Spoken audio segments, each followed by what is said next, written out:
अत्याचारी सास और बेटा, बेचारी बहू। तूने क्या मुझे नामर्द समझा है? तू मेरी माँ को कुछ भी कहेगी और मैं सुनता रहूंगा? रुक, तुझे तो मैं अभी बताता हूँ। अरे बेटा, तुझे क्या बताऊं, इसने तो मेरा जीना ही हराम कर रखा है। कोई भी बात बोलती हूँ तो खाने को आती है। आज इसे मत छोड़ना। विक्रम जी, मुझे बहुत दर्द हो रहा है। मेरा हाथ छोड़ दीजिए, मैंने कुछ नहीं किया। माँ जी झूठ बोल रही है। तेरी इतनी हिम्मत कि तू मेरी माँ को झूठा बोलेगी? विक्रम ने सलोनी का हाथ पकड़कर मरोड़ रखा होता है। बेचारी सलोनी दर्द में चिल्ला रही होती है। विक्रम सलोनी के मुंह पर थप्पड़ ही थप्पड़ मारने लगता है। बहुत चर्बी चढ़ गई है तुझे। आज तो मैं तेरी सारी चर्बी उतार कर ही रखूंगा। तेरी खाल न उधेड़ दी तो मेरा नाम विक्रम नहीं। अपनी बहू को इतनी बेरहमी से पीटते हुए देख कलावती बहुत खुश होती है। आखिर कलावती और विक्रम दोनों मिलकर बेचारी सलोनी के ऊपर इतना अत्याचार क्यों कर रहे थे? आखिर सलोनी ने ऐसा क्या किया था जिसकी सजा वह उसे दे रहे थे? चलिए कहानी में थोड़ा सा पीछे चलते हैं। ये कैसा सपना देखा मैंने? सलोनी के अचानक से चिल्लाने की आवाज सुनकर उसकी माँ ममता उसके कमरे में आती है और उससे पूछती है, क्या हुआ बेटी, तुम अचानक से चिल्लाई क्यों? माँ, मैंने बहुत डरावना सपना देखा। मेरा पति और मेरी सास मेरे ऊपर बहुत अत्याचार कर रहे थे। ओहो, देखो तो सही, शक्ल पर 12 बजा रखे हैं। अरे शादी के नाम से इतना क्यों डरती है तू? चल, 3 घंटे बाद तेरी बारात आने वाली है, जल्दी से तैयार हो जा। आज सलोनी की शादी गांव के सबसे अमीर घर के बेटे विक्रम से होने लगती थी। चारों तरफ खुशी का माहौल होता है और कुछ ही समय में विक्रम सलोनी से शादी करके उसे अपने घर ले आता है, जहां उसकी सास कलावती उसका खुशी खुशी गृह प्रवेश करती है। अरे आओ आओ, तुम्हारा ही तो इंतजार हो रहा था। शादी से सब लोग बहुत खुश होते हैं। वहीं दूसरी तरफ शादी के कुछ ही दिनों में सलोनी घर की सभी जिम्मेदारियों को अच्छे से संभालने लगती है, लेकिन इसके चलते कलावती अपना रंग दिखाने लगती है। ये सब क्या है सलोनी? कितनी धूल जम रही है, क्या तुझे कुछ दिखाई नहीं देता? लेकिन माँ जी, मैंने ये सोफे कल ही तो साफ किए थे। अगर ऐसा होता तो इतनी धूल नहीं निकलती इन सोफों के अंदर से। क्या हुआ माँ, चिल्ला क्यों रही हो? अब क्या बताऊं विक्रम बेटा, जब से बहू इस घर में आई है, घर के अंदर गंद घुस गया है। विक्रम तुरंत सलोनी का कसकर हाथ पकड़ लेता है और उससे कहता है, तुम्हें इस घर के अंदर शोपीस के लिए नहीं लेकर आया हूँ। अगर इस घर में रहना है तो सही से काम करना होगा, वरना ऐसी लात मार कर घर से निकाल लूंगा कि लौट कर कभी नहीं आ पाओगी। विक्रम जी, मुझे छोड़ दीजिए, दर्द हो रहा है विक्रम जी। विक्रम उसे छोड़कर चला जाता है, जिसके बाद कलावती भी अपने कमरे में चली जाती है। बेचारी सलोनी रोते हुए घर के काम करने लगती है। ये सब क्या हो रहा है मेरे साथ? शादी के कुछ दिन तक तो सब कुछ ठीक था, लेकिन अचानक से मेरी सास और विक्रम जी मुझसे इतना नाराज क्यों रहते हैं? दिन प्रतिदिन विक्रम और कलावती बेचारी सलोनी के ऊपर अत्याचार करने लगते हैं। एक दिन सलोनी बहुत परेशान होती है। अब मैं इस घर में और नहीं रह सकती। मैं अपने घर फोन मिला लेती हूँ, पिताजी मुझे आकर ले जाएंगे। सलोनी घर के टेलीफोन से अपने घर फोन मिलाने वाली होती है, लेकिन तभी उसकी सास कलावती आती है और फोन को उसके हाथ से छीन लेती है। आहा, बड़ी आई फोन करने वाली। तेरी हिम्मत कैसे हुई इस टेलीफोन को छूने की? वो माँ जी, माँ पिताजी की बहुत याद आ रही थी। क्या मैं कुछ दिनों के लिए अपने घर जा सकती हूँ? अले ले ले, मेरी प्याली बहू को घर जाना है। इतना कहते ही कलावती सलोनी के मुंह पर एक जोरदार तमाचा मारती है, जिसकी वजह से सलोनी जमीन पर गिर जाती है। कान खोल कर सुन ले, अगर तूने इस घर से एक भी कदम बाहर रखा तो वो तेरा हाल करूंगी जो तूने कभी सपने में भी नहीं सोचा होगा। ऐसा कहकर कलावती वहाँ से चली जाती है। बेचारी सलोनी जमीन पर पड़ी हुई रोने लगती है। जो मैं सपने में देखती थी वो आज सच हो गया है। काश मैंने ये शादी न की होती। दिन प्रतिदिन कलावती अपने बेटे विक्रम को सलोनी के खिलाफ भड़काती रहती है। जैसे ही विक्रम काम पर से लौटता, वह अपने कमरे के अंदर सलोनी को चमड़े की बेल्ट से मारना पीटना शुरू कर देता। देखते ही देखते बेचारी सलोनी की बहुत बुरी हालत हो जाती है। एक दिन सलोनी रसोई में बर्तन धो रही होती है। तभी एक कांच का ग्लास उसके हाथ से गिर जाता है। वाह रे वाह, क्या बात है। महारानी एक के बाद एक कांच का गिलास तोड़े जा रही हैं। अरे तेरे बाप ने लाकर रखे हैं क्या ये कांच के गिलास? गलती से टूट गया माँ जी, इसमें मेरा क्या कसूर है? एक तो चोरी, ऊपर से सीना जोरी। देखो तो सही, गलती करके भी मुंह से मुंह जोरी कर रही है। ऐसा कहकर कलावती सलोनी के बाल पकड़ लेती है। दिन रात अपनी सास और अपने पति के अत्याचार सहन करते करते सलोनी के शरीर पर बहुत सारे जख्म बन जाते हैं। एक दिन विक्रम मायूसी से घर आता है। अरे बेटा, क्या हुआ? तेरी तबीयत तो ठीक है? क्या बताऊं माँ, मेरी तो किस्मत ही खराब है। आज मुझे नौकरी से निकाल दिया है। लेकिन बेटा, अब हमारा घर कैसे चलेगा? इस घर में तू ही तो कमाने वाला था। दूसरी नौकरी के लिए अप्लाई कर दिया है, देखो कब तक मेरे पास कोई रिस्पॉन्स आता है। तभी सलोनी विक्रम के लिए एक गिलास पानी लेकर पहुंच जाती है। सलोनी को देखते ही कलावती उसके बाल पकड़ लेती है। ये सब तेरी ही हाय का नतीजा है। तूने ही मेरे बेटे को हाय लगाई होगी। जब से इस घर में आई है, सारे काम उल्टे हो रहे हैं। अगर इतने ही बोझ हूं मैं आप लोगों के ऊपर, तो मुझे इस घर से निकाल क्यों नहीं देते? तेरी इतनी हिम्मत कि तू मुझसे मुंहजोरी करेगी? विक्रम तुरंत अपनी चमड़े की बेल्ट निकालकर सलोनी को मारने लगता है। बेचारी सलोनी इतनी मार खाकर बेहोश हो जाती है, जिसके बाद दोनों माँ बेटा उसे वहीं छोड़कर अपने कमरे में चले जाते हैं। ऐसे ही कुछ ही दिनों में उनके घर का राशन भी खत्म हो जाता है। माँ जी, खाने में क्या बनाऊं? राशन तो खत्म हो गया है। जाकर मेरा सर बना ले। तू तो अपना मुंह लेकर यहाँ से चली ही जा, मनहूस कहीं की। बेचारी सलोनी चुपचाप अपने कमरे में चली जाती है। वहीं दूसरी तरफ विक्रम अपनी और अपनी माँ कलावती के लिए खाना लेकर आता है। दोनों खाना खाकर अपने अपने कमरे में चले जाते हैं, लेकिन सलोनी के बारे में कोई नहीं सोचता। ऐसे ही कुछ दिन बीत जाते हैं। बस अब बहुत हुआ, मैं अब और इस घर में नहीं रह सकती। मुझसे अब और बर्दाश्त नहीं होता। रात होते ही मैं यहाँ से भाग जाऊंगी। सलोनी रात होने का इंतजार करती है। जैसे ही विक्रम और कलावती अपने कमरे में सोने के लिए जाते हैं, सलोनी मौका देखकर वहाँ से भाग जाती है और भागकर अपनी सहेली नेहा के घर पहुँच जाती है। मुझे तो समझ ही नहीं आता कि तुमने इतने अत्याचार कैसे झेले। आज के बाद तुम्हें कहीं जाने की कोई जरूरत नहीं है। अगले दिन सलोनी उस गांव में खाने पीने का ठेला लगाना शुरू कर देती है। सलोनी को बहुत अच्छा खाना बनाना आता था, जिसकी वजह से गांव में उसका ठेला बहुत मशहूर हो जाता है और वह अच्छा खासा कमाने लगती है। अपनी जिंदगी में खुशियां आने के बाद सलोनी एक दिन मंदिर में प्रसाद चढ़ाने जाती है। भगवान, तेरा लाख लाख शुक्र है कि तूने मुझे उस नर्क से बाहर निकाल दिया। मैं तेरा ये उपकार कभी नहीं भूलूंगी। इतना कहकर सलोनी मंदिर के भिखारियों को प्रसाद बांटने लगती है। तभी उस मंदिर की सीढ़ियों पर उसकी सास और उसका पति विक्रम उसे मिलते हैं। अरे सलोनी बहू, तुम? हाँ, मैं ही हूँ जिसके साथ तुमने एक जानवरों से भी बुरा सलूक किया। मुझे माफ कर दो सलोनी, मुझे मेरी गलती का बहुत पछतावा है। मुझसे जो हुआ उसकी सजा मुझे मिल रही है।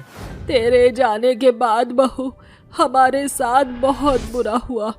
विक्रम को कहीं नौकरी नहीं मिली, जिसके चलते हमें अपना घर बेचना पड़ा और हम सड़क पर आ गए हैं। अपने पति और अपनी सास की ये हालत सलोनी से देखी नहीं जाती, जिसके बाद वह उन्हें अपने साथ अपने घर ले जाती है। कुछ ही समय में विक्रम की अच्छी नौकरी लग जाती है। वहीं दूसरी तरफ सलोनी भी ठेले से एक बड़ा ढाबा खोल लेती है, जिसमें उसकी सास उसका हाथ बटाती है। कुछ ही समय में उनकी सभी परेशानियां दूर हो जाती हैं। अब सलोनी अपनी सास और पति के साथ खुशी खुशी रहने लगती है। बूढ़ी सास का प्यारा कौआ। दूर दराज बसे गुलमोहर गांव में कल्याणी नाम की एक बुजुर्ग बुढ़िया एकदम अकेली रहती थी। हमेशा की भांति आज भी बूढ़ी कल्याणी ओसारे में बैठी हुई बोलती है।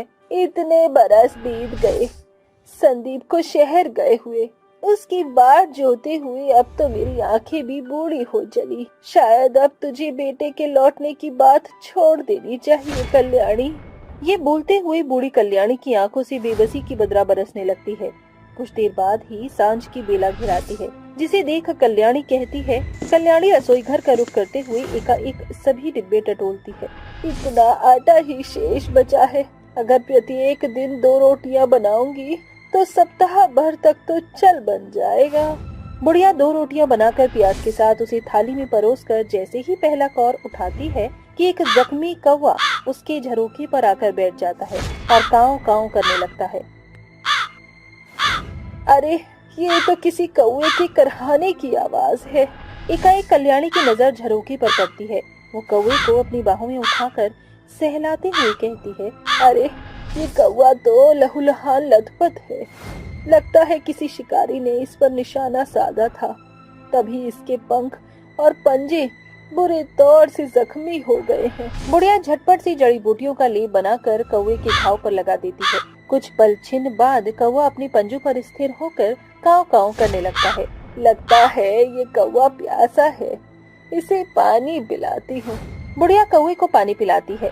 तभी कौवा बुढ़िया की परोसी हुई थाली से एक रोटी अपनी चोंच में दबाकर उसे एक टक निहारते हुए पंख फड़फड़ाने लगता है। तुझे भूख लगी है? कोई बात नहीं, हम दोनों मिल बांट कर खाएंगे। एक रोटी तेरी, एक मेरी। बुढ़िया अपने हिस्से की एक रोटी कौवे को देकर एक रोटी खाती है। अब हर एक भोर और सांझ को कौवा झरोखे पर आ बैठता। बुढ़िया उसे रोटी देकर सहलाते हुए कहती है, अरे कंकु, मैं तेरी ही राह निहार रही थी। ये ले, तेरे हिस्से की एक रोटी। कंकु, मुझ बुढ़िया के पास बेहद सीमित संसाधन है, इसीलिए मैं सिर्फ 2 रोटियां ही बनाती हूँ, मगर उसे तुम्हारे संग साझा करके मुझे बेहद सुकून मिलता है। तुम मुझ बुढ़िया के चहेते बन चुके हो। इस तरह हर एक दिन सप्ताहों में शुमार होते चले गए। एक सवेरे कल्याणी का बेटा संदीप अपनी शहरी बीवी श्रेया के संग गांव में दस्तक देता है। संदीप, मेरे लाल तू आ गया। तुझे देखकर मुझ बुढ़िया का दिल बाग बाग हो गया। माँ, ये श्रेया है, मेरी बीवी और आपकी बहू। तूने शादी कर ली और मुझे अब बता रहा है? माँ, सब कुछ बेहद जल्दबाजी में हुआ, आपको खबर करने का समय नहीं मिला। खैर, अब जो संजोग मिल चुके हैं हो गए। आ बहू, तेरी बूढ़ी सास के घर में तेरा स्वागत है। सूरज ढलने के साथ पूरे गुलमोहर गांव सांझ में सराबोर हो जाता है। दरवाजे पर खड़ी कल्याणी को देख संदीप कहता है, माँ, क्या बात है? कोई आने वाला है क्या? सवेरे से सैकड़ों बार कभी आप दरवाजे पे जाती हो तो कभी झरोखे पर ताक लगाए हो। सुबह से खाने का एक कौर नहीं पड़ा आपके पेट में। अरे ऐसा कुछ नहीं बेटा, तुम दोनों खाकर सो जाओ। सफर के थके मांदे हो, ज्यादा देर तक जगोगे तो सेहत बिगड़ जाएगी। श्रेया और संदीप अपने कमरे की ओर अग्रसर होने को ही थे कि कौवा उड़ते हुए झरोखे पर आकर बैठता हुआ काव काव करता है। ओफो, ये कौवा कहाँ से आ गया? श्रेया डंडा उठाकर कौवे को फटकारने लगती है। अरे ओ काले कौवे, जल्दी से फुर हो जा, वरना तेरे काले भद्दे पर कतर कर रख दूंगी मैं। बहू, ये क्या करामात कर रही है? क्यों सासू माँ, ये कौवा क्या लगता है आपका? बड़ा प्यार आ रहा है आपको इस परिंदे पर। कंकु, मेरे पास आओ। कल्याणी के शब्द सुनकर कौवा उसके कंधे पर आकर बैठ जाता है। कल्याणी हमेशा की भांति उसे खाने को एक रोटी देती है। कल्याणी का कौवे के प्रति अथाह स्नेह देख श्रेया पांव पटकते हुए अपने कमरे में चल देती है। गुजरता समय कब साल भर में शुमार हो जाता है। इस बीच श्रुति एक बेटे को जन्म देती है। मुबारक हो बेटा, तू बाप बन गया।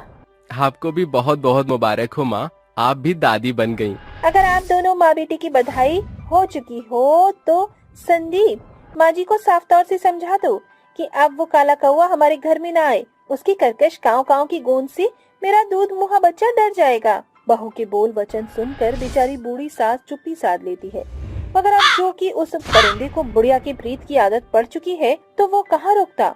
कौवा निस्दिन वहाँ आता। एक दिन की बात है, बुढ़िया अपने बहू के बच्चे को ओसारे में खिला रही थी। तभी देर दोपहर कौवा दस्तक दे देता है। अरे कंकु, तू आ गया। मैं कब से तेरी ही राह निहार रही थी। ये ले, तेरे हिस्से की रोटी। कौवा चौकी पर बैठकर अपनी चोट से रोटी को खाने लगता है। तभी वहाँ श्रेया और संदीप आ धमकते हैं। सासू माँ, बढ़ती बुढ़ापे में सठिया गई है क्या आप? ये देखते हुए भी कि ये कौवा मेरे बच्चे के बगल में बैठा हुआ है, आप इसे भगाने के बजाय इसे रोटी खिला रही हैं। अरे बहू, एक परिंदे का पेट भरने से क्या बिगड़ जाएगा? माँ जी, आपका प्यार इस काले परिंदे के प्रति परवान चढ़ता जा रहा है। भगवान न करे अगर इस कसाई कौवे ने अपनी पैनी चोट से मेरे बेटे का आँख फोड़कर उसी जीवन भर के लिए अंधा कर दिया तब। श्रेया के जहरीले बोल के बाण संदीप के मन मस्तिष्क को भीतर तक सराबोर कर देते हैं और वो श्रेया के सुर में सुर मिलाते हुए कहता है, माँ श्रेया की बात एकदम सटीक है। इन परिंदों का भरसक भरोसा ही क्या। आज के बाद ये परिंदा यहाँ भटकते नहीं दिखना चाहिए। ये बोलते हुए संदीप एक कंटीली छड़ी से कौवे को मारने लगता है। कौवा करहाने लगता है, अरे बेटा मत मार कंकु को, तुझे तेरी बूढ़ी माँ की कसम। कंकु तू जा यहाँ से। बुढ़िया के बोलने पर कौवा पंख फड़फड़ाकर उड़ जाता है। उस रोज सारा आसमान घनघोर बरसाती बादलों से घिराता है, जिसके साथ झमाझम बरसात होती है। इतना तेज तूफान, जाने कंकु कहाँ होगा।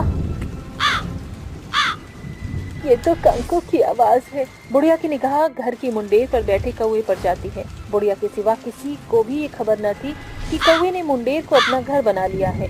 समय गुजरता गया। एक सवेरे, बहू मैं जरा मंदिर जा रही हूँ, मुन्ना का ख्याल रखना, वो सारे में खेल रहा है। ये बोलकर कल्याणी चली जाती है, मगर श्रेया तक उसके शब्द नहीं पहुँच पाते। तभी पास के जंगल से एक जहरीला सांप रेंगते हुए औसारी में आ घुसता है। तभी कौवा अपनी चोट से उस पर प्रहार करता है। ये तो उसी काले कौवे की कर्कश ध्वनि है। ये सासू माँ का कौवा एकदम उनके भांति हटीला है। श्रेया रसोई से बाहर का रुख करती है, जहाँ वो कौवे और सांप की भिड़ंत देखकर हक्की बक्की हो जाती है। आओ संदीप, सासू माँ, जल्दी आइए, घर में सांप घुस आया है, मेरा मुन्ना। कौवा अपनी चोंच और पैने पंजों से सांप को लतराते हुए लहूलुहान कर देता है, मगर दम तोड़ते हुए सांप उसे डंक मार देता है। उसी पल छिन्न कल्याणी वहाँ आ धमकती है। बहू ये सब क्या है, और मेरा कंकु ऐसे बोझल बेहोश क्यों पड़ा है। माँ जी, जाने ये जंगली जहरीला सांप घर पर कब घुस आया। मुन्ना को बचाने में कंकु इस जहरीले सांप से भिड़ गया। अपनी भरसक कोशिश से कंकु ने इसे मार गिराया, मगर इस काले करेत ने कंकु को डस लिया। मैंने हमेशा इस कौवे को कितने कड़वे बोल सुनाए, बदले में इसने अपनी जान दांव पर लगाकर मुन्ना को बचाया। बहू जल्दी से सांप के काटे हुए भाग पर कपड़ा बांध दे, तब तक मैं जड़ी बूटियों का लेप तैयार करती हूँ, इसे करैत का जहर खत्म हो जाएगा। बुढ़िया रोते बिलखते हुए फौरन लेप बनाकर कौवे के पंजे पर लगाती है। कुछ घंटों बाद कौवा भला चंगा अपने पंजों पर खड़ा हो जाता है। कंकु मुझे माफ कर दो, अब से तुम हमेशा हमारे साथ रहोगे, तुम्हारे कारण ही आज मेरा मुन्ना जिंदा है। श्रेया कौवों के लिए सुंदर सा घोंसला तैयार करती है। अब कौवा सदा के लिए बूढ़ी सास के संग रहने लगता है। अब शगुनी बहू। वीरपुर गांव में रहने वाली शारदा का इकलौता बेटा था मानव। शारदा की देवरानी थी शीला, जो बेहद ही रूढ़िवादी सोच की औरत थी। वो अपनी दबी कुचली सोच से अक्सर शारदा के कान भरने का काम करती थी। चारों ओर चहल पहल मची हुई थी, क्योंकि आज शारदा के बेटे मानव की सगाई भार्गवी की बेटी लक्ष्मी के साथ होने वाली थी। जैसे ही लक्ष्मी बैंक्वेट हॉल में पहुंचती है कि एकाएक बिजली कट जाती है। इसी बीच शीला कटाक्ष बातों का कहर ढाती हुई कहती है, राम राम राम, ये कैसी अपशगुनी बहू तलाशी है आपने बड़ी पहुंचाई, जिसके काले कदमों से बैंकेट हॉल में बदहाली छा गई थी। इस बात पर शारदा शीला को टोकते हुए कहती है, ये कैसी बातें करती हो, शगुन अपशगुन जैसा कुछ भी नहीं होता। शारदा लीला की पुरानी सोच को साइड में रखकर सगाई की रस्मों को शुरू करती है, जिसके बाद अचानक शारदा के पति गजोधर को दिल का दौरा पड़ता है। क्या हुआ आपको? आप ठीक तो हैं? गहरी सांस लीजिए। मौके का फायदा उठाकर शीला एक बार फिर मंथराई के मन से कहती है, दो ही पलों में दो बड़ी भारी दुर्घटनाएं। अरे ये अपशगुन नहीं तो और क्या है बड़ी भौजाई। मेरी बात मानो तो इसी पल ये रिश्ता तोड़ दो। मुझे इस लड़की के नक्षत्र और इसकी दशा कुछ ठीक नहीं जान पड़ती। शीला की भली बुरी बातें लक्ष्मी के भीतर सनसनी मचाकर रख देती हैं और वो मन में कहती है, हे ईश्वर, मेरे दामन पर लगा ये अपशगुन का दाग धो दे प्रभु, वरना। एकाएक जमीन पर औंधे मुंह पड़ा गजोधर अपने पैरों पर दृढ़ खड़ा हो जाता है, जैसे मानो आसमान में रहने वाले ईश्वर ने लक्ष्मी के मन की मुराद सुनकर पूरा कर दिया हो। इस पर मानव लक्ष्मी का साथ देते हुए कहता है, क्यों शीला चाची, अब आपके पास कोई शब्द नहीं कहने को? ये शगुन अपशगुन जैसी मान्यताओं को बढ़ावा देकर क्यों आप समाज में लड़कियों का जीना दुश्वार करती हैं? मानव के मुंह से इतना कुछ सुनकर सन की शीला पैर पटकते हुए वहां से 9-2-11 हो जाती है। सगाई के कुछ ही दिनों बाद मानव और लक्ष्मी शादी के बंधन में बंध जाते हैं और मानवी ससुराल की चौखट पर कदम रखती है। लक्ष्मी बहू, चावल के कलश को अपने शुभ कदमों से बिखेर कर गृह प्रवेश करो। लक्ष्मी पांव आगे बढ़ाकर जैसे ही कलश को पैर लगाती है, दूर जाकर शारदा के सिर पर लग जाता है, जिसके साथ उसके सिर लहूलुहान हो जाता है। आई माँ। अरे रे रे, बेड़ा गर्क हो इस अपशगुनी का। अभी तो ससुराल में पाँव पड़े भी नहीं और बेचारी बड़ी भौजाई का कपार फोड़ दिया। शारदा पूरी तरह से शीला की बातों में आकर इस बार मानो घायल शेरनी बन जाती है और अपनी नई नवेली बहू को झड़पते हुए कहती है, अरे तेरी आंखें हैं कि बटन, मेरा खून बहाकर किस बात का बदला निकाला है तूने। सास का बदला स्वर बहू बनकर आई लक्ष्मी के मन में घर कर जाता है। फिर सभी औरतें भी उसे अपशगुनी होने के अलग अलग ताने देकर चलती बनती हैं। अगली सुबह मानव काम पर रवाना होने को रुख करता है। माँ, मैं चलता हूँ। शाम को शारदा के पास एक फोन कॉल आता है और बौखलाकर अपनी बहू पर बरसते हुए वो कहती है, अरे ओ कुलक्षणी, अपशगुनी, कहाँ मर गई, नीचे आ। लक्ष्मी दौड़कर अपनी सास के पास आती है और लड़खड़ाती जुबान से कहती है, क्या हुआ माँ जी, आप इतनी उखड़ी हुई क्यों लग रही हैं? हरामजादी, जब से तेरे कदम घर में पड़े हैं, एक न एक अपशगुन हुए जा रहा है। मेरा बेटा अस्पताल में है, वो जिंदगी और मौत के बीच जूझ रहा है। मैं कहती हूँ निकल जा मेरे घर से। शारदा बेरहमी से बहू के बाल पकड़कर उसे घसीटते हुए बाहर निकालने लगती है। तभी मानव बैसाखी के सहारे घर लौट कर आता है। माँ, अरे बाल छोड़िए लक्ष्मी के।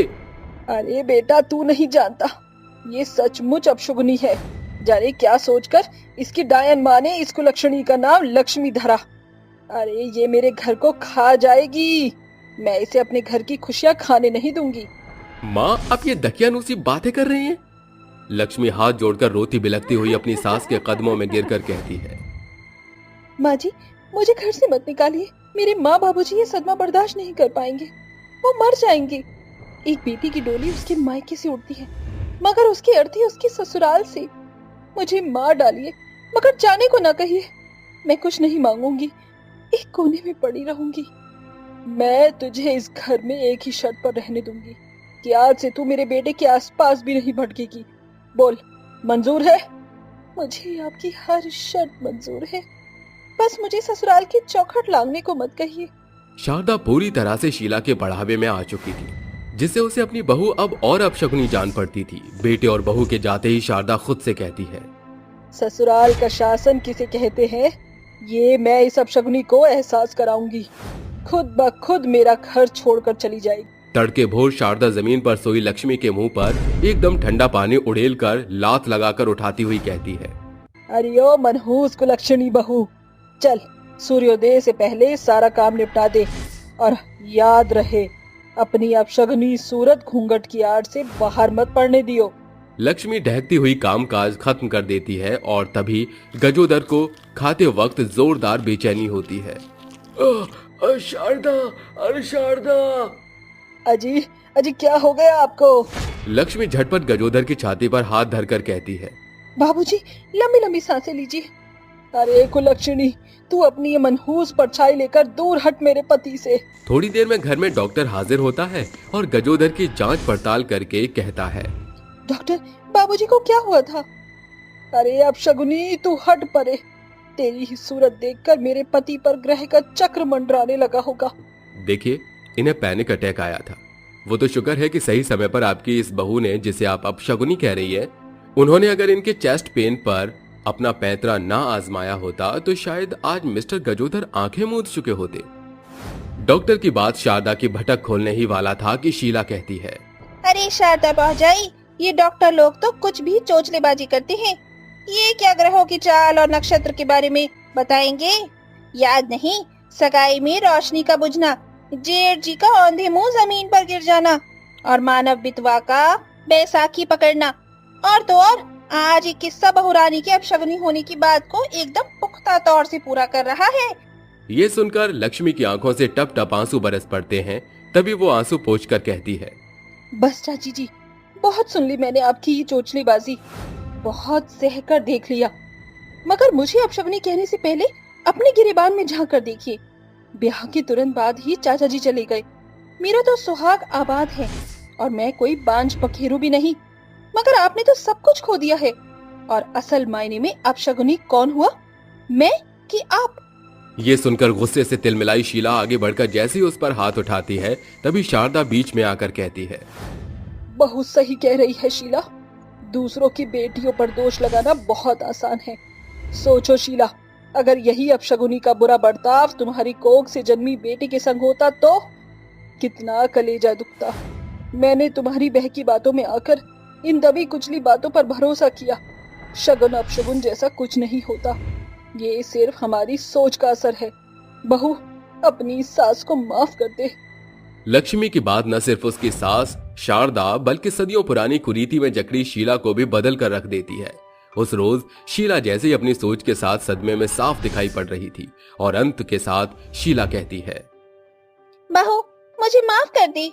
पुरानी रीति में पढ़कर ये सब कुछ सोचना स्वाभाविक है, मगर आज समझ आया ये शगुन अपशगुन की सोच नजर और नजरिए की बात है। लक्ष्मी का एक कदम न सिर्फ उसे उसकी सही औकात दिखाता है बल्कि आस पड़ोस को भी उनकी सोच सही करके रख देता है। गांव की गरीब मोची बहू। चंद्रपुर के छोटे से गांव में एक संगीता नाम की लड़की अपने सास ससुर के साथ रहा करती थी। संगीता बहुत गरीब थी और वो एक दिन अपने घर को चलाने के लिए काम ढूंढने निकल जाती है। हे भगवान, कितनी कड़ी धूप है। इतनी धूप में तो बर्फ पिघलकर पानी हो जाए। शरीर का अंग अंग जल रहा है और ऊपर से कहीं पर भी काम नहीं मिल रहा। अब ऐसी हालत में कहाँ जाऊं, कहाँ काम ढूंढूं? संगीता सड़क के किनारे चल ही रही होती है कि तभी अचानक से उसकी चप्पल टूट जाती है, जिसे देखकर वो कहती है, लो कर लो बात। गरीबी में आटा कीला, वही हो रहा है मेरे साथ। एक तो काम नहीं है और ऊपर से ये चप्पल भी टूट गई है। तभी संगीता को सड़क के किनारे एक मोची वाला दिखाई देता है। अब मेरे 10 रुपए और खर्च हो जाएंगे इस चप्पल को जुड़वाने में। संगीता अपनी टूटी हुई चप्पल लेकर मोची के पास पहुंच जाती है, जिसके बाद मोची को चप्पल देते हुए वो कहती है, अरे भाई साहब, जरा देखना मेरी चप्पल टूट गई है, इसे जल्दी से जोड़ दो, मुझे काम ढूंढने भी जाना है। मोची वाला संगीता की चप्पल लेकर उसे जोड़ने लगता है, जिसके बाद संगीता उसे काम करते हुए देख उससे पूछने लगती है, अरे भाई साहब, इतनी भरी गर्मी में आप यहाँ बैठकर लोगों की चप्पलें जोड़ रहे हो, क्या आपको गर्मी नहीं लग रही? अरे जब काम के अच्छे पैसे मिल जाएं, तो फिर कैसी गर्मी। अरे अपना पेट पालने के लिए थोड़ा तो सहन करना पड़ता ही है। तभी उसकी बातें सुनकर संगीता अपने मन ही मन सोचने लगती है, ये भैया कह तो सही रहे हैं, जब काम है तो मेहनत भी होगी और थोड़ा सा कष्ट उठाकर अगर अच्छा काम कर लिया जाए तो क्या दिक्कत है। वैसे इस मोची के काम में कोई बुराई नहीं है, क्यों ना मैं भी यही काम शुरू कर दूं। संगीता ये सोच ही रही होती है कि तभी वो मोची वाला संगीता से कहता है, ये लीजिए, आपकी चप्पल जुड़ गई है, अब आप मुझे 10 रुपए दे दीजिए। ये लो भैया, आपकी मेहनत के पैसे। वैसे मैं आपसे एक बात पूछना चाहती थी, आप दिन भर में यहाँ बैठकर कितना कमा लेते हो? अब क्या बताएं कि हम कितना कमा लेते हैं। दरअसल इतना तो हो ही जाता है कि मेरे घर का खर्चा, बच्चों की स्कूल फीस और घर के छोटे मोटे खर्चे निकल आते हैं। कभी कभी कमाई अच्छी हो जाती है तो कुछ पैसे जोड़ लेता हूँ। मोची की ये बात सुनकर संगीता बिना किसी संकोच के वहां से निकल जाती है और रास्ते में सिर्फ और सिर्फ एक ही बात सोचती रहती है, क्या बात है, कल से मैं भी मोची का काम शुरू कर दूंगी। क्या पता इसी के चलते मैं अपने घर की हालातों को ठीक कर पाऊं। ऐसा सोचते हुए संगीता अपने घर पहुंच जाती है, जिसके बाद वो अपनी सास उर्मिला और अपने ससुर दुर्योधन और अपने पति सुभाष को बुलाकर उन सबसे कहती है, देखिए, हमारे घर की कंडीशन बहुत ज्यादा खराब चल रही है। हम सभी रोज रोज खाने के एक एक दाने के लिए भी तरसते हैं। अगर ऐसे ही चलता रहा तो हम लोगों का क्या होगा। इसीलिए मैंने कुछ सोचा है, कल से मैं मोची का काम शुरू करने वाली हूँ। रोज रोज नौकरी के चक्कर में मैंने बहुत सारा समय बर्बाद कर दिया, लेकिन अब नहीं, अब मैं खुद का काम करूंगी। तुम्हारा दिमाग तो खराब नहीं हो गया है? तुम पागलों जैसी बातें क्यों कर रही हो? अरे अगर कोई तुम्हें मोची का काम करते हुए देखेगा तो हमारे बारे में कोई क्या सोचेगा? हाँ, आप लोग समाज की इतनी चिंता क्यों करते हो? अरे कभी समाज वालों ने हमारे घर में आकर राशन डाला है क्या? किसी को किसी की जिंदगी से कोई मतलब नहीं है। इसीलिए मेहनत करके पैसा कमाओ, इसी में हमारी भलाई है। और वैसे भी कोई काम छोटा बड़ा नहीं होता। देख बहू, मैं जानती हूँ तुम हमारे घर के हालातों को देखकर चुप बैठने वालों में से नहीं हो। मैं तुम्हारे साथ हूँ। जो काम तुम करना चाहती हो तुम करो।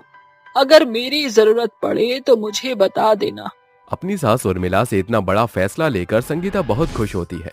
जिसके बाद संगीता अगले दिन सुबह ही मोची का सारा सामान लेकर एक बस स्टैंड के पास बैठ जाती है। जो भी वहां से गुजरता है उसके पास कभी अपने बूट पॉलिश करवाता तो कोई अपनी टूटी हुई चप्पल संगीता से जुड़वाने लगता। देखते ही देखते वो पूरे दिन बैठकर मोची का काम करती, जिसके चलते वो पहले दिन में ही अच्छा खासा कमा लेती है। अरे वाह, क्या बात है।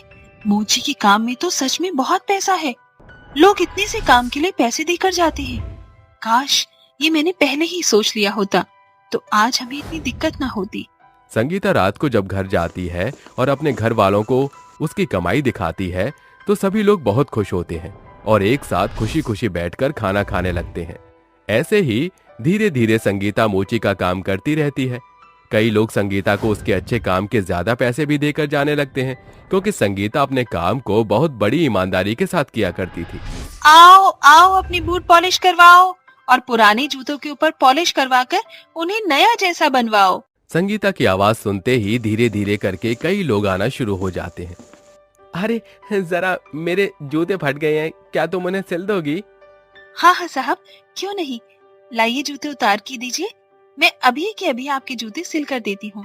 जूते सिलने के बाद संगीता उस आदमी से 50 रुपए मांगती है, जिसके बाद वो आदमी उसे 50 रुपए देकर वहाँ से चला जाता है। हे भगवान, बस इसी तरह मेरे ऊपर अपनी मेहरबानी बनाए रखना। इस तरह मैं अपने परिवार को चला पाऊंगी। देखते ही देखते धीरे धीरे संगीता की मुसीबतें कम होने लगती हैं। वो अच्छा खासा खुद का काम कर रही थी, लेकिन ये सब गांव के कुछ लोगों को रास नहीं आता और वो संगीता को देख देख कर आपस में बात करने लगते हैं। अरे भाई साहब, देखो तो सही इस उर्मिला की बहू को। इसने तो मोची का काम करते करते अपने घर के सभी हालातों को ठीक कर लिया। आखिर ऐसे कितनी कमाई होती होगी मोची के काम में? लगता है खूब मोटा पैसा आवत है। एक काम करो, हम भी इसी काम को खोल कर बैठ जाते हैं। खूब सारा पैसा कमाएंगे हम दोनों भी। लेकिन हम सभी के पास तो पहले से ही दुकान है। पहले हमें उसके ऊपर ध्यान देना चाहिए, ना कि इस मोची के काम के ऊपर। अरे उमेश भाई, तू इतना क्यों चिंतित हो रहा है भाई? हम कौन सा उस बेचारी के पैसे छीन कर ले जा रहे हैं? हम तो अपनी मेहनत करेंगे और पैसा कमाएंगे। उस दिन के बाद से गांव के कई लोग मोची का काम करना शुरू कर देते हैं, जिसकी वजह से संगीता की कमाई धीरे धीरे कम होने लगती है और वो रोजाना की तरह 1/4 हिस्सा ही कमा पाती है। एक दिन संगीता अपनी सास उर्मिला से कहती है, माँ जी, ये लीजिए अपनी दवाइयाँ। इसमें से कुछ दवाइयाँ मैं नहीं लेकर आई क्योंकि मेरे पास ज्यादा पैसे नहीं थे। जब से गांव वालों ने हमारे आसपास मोची का काम करना शुरू किया है, तब से ही मेरी कमाई आधी से भी कम हो गई है। ये तो जमाने की रीत है बहू। कोई भी आजकल किसी को देखकर खुश नहीं है। सबके अंदर पैसा कमाने की एक लत है। लेकिन कोई नहीं, तुम अपना काम ईमानदारी से करो, ऊपर वाला सब देखता है। संगीता अपना काम बहुत ही ईमानदारी से करती है, लेकिन वहीं दूसरी तरफ देखा जाए तो गांव के लोगों से मोची का काम हो ही नहीं पाता और वो लोगों के जूते चप्पल गलत तरीके से सिल देते हैं, जिसकी वजह से वो लोगों से बहुत ज्यादा सुनने भी लगते हैं। कुछ दिनों बाद गांव के कई लोग मोची का काम छोड़ देते हैं। धीरे धीरे संगीता का काम दोबारा से बढ़ने लगता है, जिसके चलते संगीता फिर से अच्छा खासा कमाने लगती है और देखते ही देखते वो एक अच्छी खासी टिकाऊ मोची की दुकान खोल लेती है और अपने काम को आगे बढ़ाती है। इसलिए कहते हैं, जिसका काम उसी को साजे, दूजा करे तो ठेंगा बाजे। मिट्टी के शैतान बनाने वाली चुड़ैल। एक काली अंधेरी गुफा में डरावनी चुड़ैल यज्ञ करते हुए लाल सिंदूर फेंक रही थी। ओम भद्रकाले शक्तिशाले आत्मम मम शक्ति प्रदान मम। अब मैं करूंगी अपना जरूरी काम। आज अपने इंतकाम को अंजाम दूंगी। ये दुनिया मेरी है और मैं इन सब पर कब्जा करके ही रहूंगी। उसके लिए सबसे पहले मुझे अपनी अगली कार्य को पूर्ण करना होगा। ये कहते ही चुड़ैल मिट्टी को इकट्ठा करके 6-7 बौने राक्षस के पुतले बना देती है और कहती है, आखिरकार मेरे राक्षस के पुतले बन ही गए। अब बस इनमें जान फूकनी बाकी है। ओम पट्ट स्वाहा, ओम भद्रकाली शक्तिम क्लीम स्वाहा। चुड़ैल मिट्टी के बौने राक्षस में अपनी तंत्र मंत्र की विधि करके उसमें जान फूंक देती है। चुड़ैल के हाथ से नीली रोशनी उन पुतलों में जाती है, जिसके बाद उसके यज्ञ में एकदम से विस्फोट होता है। उन बौने पुतलों की लाल आंखें चमकती हैं और सिंग निकल कर आते हैं। अपने अजीब से दांतों से एक भयंकर आवाज में वो भसते हैं।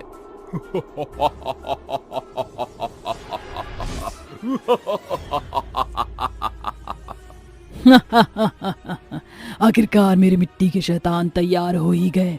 अब ये मेरा वो काम करेंगे जो दुनिया में आज तक कोई शैतान नहीं कर पाया होगा, ना कोई चुड़ैल।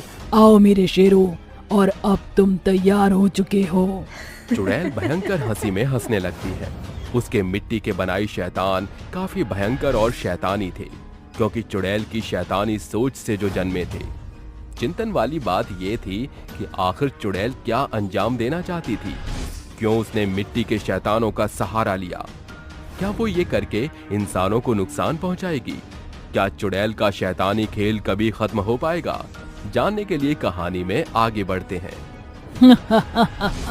मेरे जिगर के टुकड़ों, मेरी मिट्टी के शैतानों, जाओ, अब तुम्हारा ये काम है कि तुम लोगों को डरा धमकाओ और मेरे सामने झुकाओ, और अगर कोई ऐसा ना करे तो उसे मेरे पास ले आओ। जो हुक्म मेरी मल्लिका। चुड़ैल के कहते ही उसके सारे पुतले एक लाइन में गुफा से बाहर निकलते हैं और गांव में जाते हैं, जहां उसके शैतान गांव में जाकर छोटे मोटे धमकाकर बमबारी करने लगते हैं, जिससे गांव के पेड़ झोपड़ियां जलने लगती हैं। सोते हुए लोग आग देखकर उठकर चिल्लाने लगते हैं। अरे मोरी मैया, ये क्या रातों रात इतना धमाका कौन कर रहा है गांव में? और ये इतनी भयंकर आग कैसे लगी? मुझे सब जानना होगा। कुछ लोग अपने घर से बाहर आकर भगदड़ करने लगते हैं, तो मोना जैसे लोग अपने पड़ोसियों को जगाकर उन्हें बाहर लाने की कोशिश करते हैं। अरे ओ गुलाबो चंपा, जल्दी बाहर आओ, तुम्हारी झोपड़ी में आग लग गई है। अरे बचाओ, अरे बचाओ, अरे बचाओ, यहाँ आग लग गई है। अरे कोई हमें बचाओ। अरे पूरा गांव आग की चपेट में आ गया है। हे भगवान, ये गांव में इतनी भीषण आग कैसे लगी? राजू, बबलू, कान्हा, अरे जल्दी लाकर कुएं से पानी डालो। हाँ, चलो पानी डालते हैं। अरे वो बबलू की झोपड़ी में भीषण आग लग गई बा। वो तो शुक्र की है कि उसका बचुआ और मेहरारू बच गई। अरे सरपंच साहब, ये गांव में आग और धमाके कैसे हो गए बा? हमारा तो पूरा घर ही जल गई बा। अरे हम खुद ही कछु न जानती हैं। अरे हम खुद ही कछु न जानत हैं। ई कैसे हुई गवाह? तुहार बचुआ और मेहरारू तो ठीक बा? हाँ सरपंच साहब, मैं उन्हें मंदिर में बिठा कर आई गवाह हूँ। चलिए सभी लोग आग बुझाने। चारों तरफ भगदड़ मचती है। लोग कुएं से पानी लाकर झोपड़ियों को बुझाने की कोशिश करते हैं। तभी चुड़ैल के 7 शैतानी पुतले आकर कहते हैं, अपनी जान बचाना चाहते हो तो आज के बाद वही करना जो हमारी मल्लिका तुमसे कहेंगे, समझे? अरे कौन है तोरी मल्लिका? जरा हमको भी मिलाई दियो। अरे तू पगली हुई गवा का? अरे दिखती नहीं कि वो शैतान है। हाँ, कहाँ से ये तुझे ये शैतान लग गवा? छुटका छुटका। हमारा मजाक उड़ाना तुम्हें बहुत भारी पड़ेगा। अंजाम भुगतने के लिए तैयार रहो। ये बोलकर वो पुतला अपने बाकी साथियों के साथ मिलकर अपनी आंखों से लाल रोशनी निकालता है, जिसके बाद केतकी और कजली के साथ बाकी लोगों को वो हवा में ऊपर उछालकर जमीन पर पटक देता है और 2 आदमियों के गले पर तलवार लटका देता है। अरे राम, मर गई। इन्होंने तो बहुत जोर से मारा। मार डाला रे, तोड़ डाला कमर। अगर अब पंगा लिया तो पूरे गांव को जलाकर राख कर देंगे। बेहतर होगा तुम हमारी मल्लिका को अब से अपना भगवान मानो और जो वो बोले वही करो। उनकी आज्ञा का पालन करो, वही तुम्हारी अब कर्ता धर्ता है। नहीं, किसी को नुकसान मत पहुंचाना। मैं तुम्हारे आगे हाथ जोड़ती हूँ। तुम्हारी मल्लिका जो चाहेंगी हम वही करेंगे। हाँ, हम वही करेंगे। अरे ये तो छोटा पैकेट और बड़ा धमाका है, इनसे तो बच के ही रहना होगा। अरे मैं तुम्हारे आगे हाथ जोड़ता हूँ शैतानों। राजू और बिरजू को छोड़ दो, उन्होंने कुछ नहीं किया। हम तुम्हारी बात मानने के लिए तैयार हैं। सरपंच की ये बात सुनकर सभी गांव वाले उस शैतान के सामने झुक जाते हैं। वहीं चुड़ैल अपनी विधि करके मिट्टी के शैतान और बनाती है, उसमें जान डालती है और उन्हें भी गांव वालों को मारने के लिए छोड़ देती है। तभी पहले वाले पुतले वापस आ जाते हैं। हफ्ता बीत जाता है। चुड़ैल का ये कारनामा यूं ही चलता रहता है। वो बार बार अपनी मिट्टी के पुतले को बनाती है, उनमें जान डालती है और अपने इरादों और शक्तियों से उन्हें शैतानी बनाती है और कहती है, मेरे प्यारे प्यारे मिट्टी के शैतानों, जाओ तहलका मचा दो, जो मुझे ना माने उन्हें जला दो। ये कहते ही चुड़ैल के मिट्टी के शैतान चले आते हैं और गांव के लोग अब और भी खौफ में आ जाते हैं। एक रात चुड़ैल गांव में आती है और कहती है, देखो अब से मैं ही तुम्हारी भगवान हूँ, इसलिए मुझे निराश करोगे तो भुगतान भी तुम ही भरोगे, इसलिए बेहतर होगा मेरी बात मानो, मुझे स्वादिष्ट पकवान बनाओ, मदिरा पिलाओ और खुश रखो। अगर किसी ने भी मुझसे गुस्ताखी करने की कोशिश की तो मैं उसे जलती कढ़ाई में पकौड़े बनवा दूंगी। तो अब तुम्हारा यही काम है और गांव के आधे लोग मेरी एक बड़ी सी मूर्ति बनाएंगे। चलो शुरू हो जाओ सब। ये कहते ही चुड़ैल अपने मुंह से ड्रैगन की तरह आग उगलती है। तभी गांव के सभी लोग घुटने पर बैठकर हाथ जोड़कर कहते हैं, हाँ हाँ, अरे तुम जैसा कहती हो, जैसा चाहती हो वही होगा, हम सब तुम्हारी बात मानेंगे। तभी गांव के बीच में चुड़ैल का एक आसन लगाया जाता है, जहां कुछ लोग उसे नाच कर दिखाते हैं तो कुछ गांव के लोग उसे अपने हाथ से मांस पकड़कर खिलाते हैं। ऐसा कई दिनों तक चलता रहता है। तभी कान्हा मन में कहता है, छी छी छी छी छी, हे भगवान, ये हमारे क्या दिन आ गए कि एक चुड़ैल की खातिरदारी करनी पड़ रही है और उसे मांस खिलाना पड़ रहा है। भगवान मुझे माफ करना, मेरा धर्म भ्रष्ट होने से बचा लेना। पता नहीं अब कोई भगवान या इंसान हमें बचाने आएगा। ये चुड़ैल कहीं एक दिन हमें कच्चा चबा कर न खा जाए। तुम फिक्र मत करो, भगवान किसी न किसी को तो भेजेंगे जरूर। इतना दूर होने के बाद भी तुम क्या कुसर पुसर कर रहे हो? मेरा पेट अभी नहीं भरा, मुझे और रसीला मांस ला कर दो और तुम अच्छे से पैर दबाओ मेरे, वरना मैं तुम्हारा गला दबा दूंगी। करता हूँ, हमें कुछ मत करना। हाँ हाँ, खिलाता हूँ मैं, ये लो लजीज मांस मटन। हो, इसको कितनी पास आ रही है। अरे और मदिरा लेकर आओ मेरे लिए। और सरपंच बुड्ढे, तूने नाचना क्यों बंद कर दिया? चल नाच, और हाँ अपने सर पर मटकी रख। गाना कौन गाएगा? मैं गाऊंगा, मुझे आता है।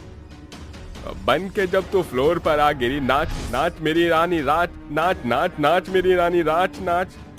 ये गाना सुनते ही चुड़ैल विशाल आकार में आकर खुद नाचने लगती है, जिसके एक पैर से लोग इधर उधर गिरते हैं और भागने लगते हैं। नाच मेरी रानी रानी, नाच मेरी रानी, नाच मेरी रानी रानी, नाच मेरी रानी। अरे राम, ये मोटी क्यों उठी? अब नाच नाच के हमारा दम निकाल देगी। अरे भागो भागो सब। अरे हाँ, भागो भागो। अरे अरे अरे, अगर कोई अपनी जगह से भागने की कोशिश करेगा तो मैं उस पर आग बरसाकर उसका कबाब बना दूंगी। कोई नहीं हिलेगा अपनी जगह से, और मूर्ति बनते ही सबको मेरी पूजा करनी है। एक एतकी, जा जाकर देख मेरी मूर्ति बनी कि नहीं। जी जी जी। केतकी डर डर के लोगों के पास जाती है, जहां लोगों ने चुड़ैल की बहुत भव्य मूर्ति बनाकर खड़ी की थी, जिस पर काम अब भी चल रहा था। ढेर सारे लोग उस मूर्ति को बनाने में व्यस्त थे। हैरानी वाली बात क्या है, उस चुड़ैल की बड़ी मूर्ति तैयार हो पाएगी? क्या लोग उसकी पूजा करेंगे या उससे पहले ही कोई इस गांव का मसीहा बनकर उन्हें बचाने आएगा? जानने के लिए कहानी के अगले भाग का इंतजार कीजिए।